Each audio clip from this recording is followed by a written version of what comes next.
So I will show you a couple cut tests here. Very, very sharp.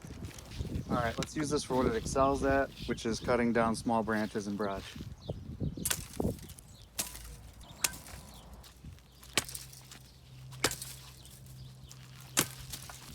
There she be. Pretty nice size softwood there.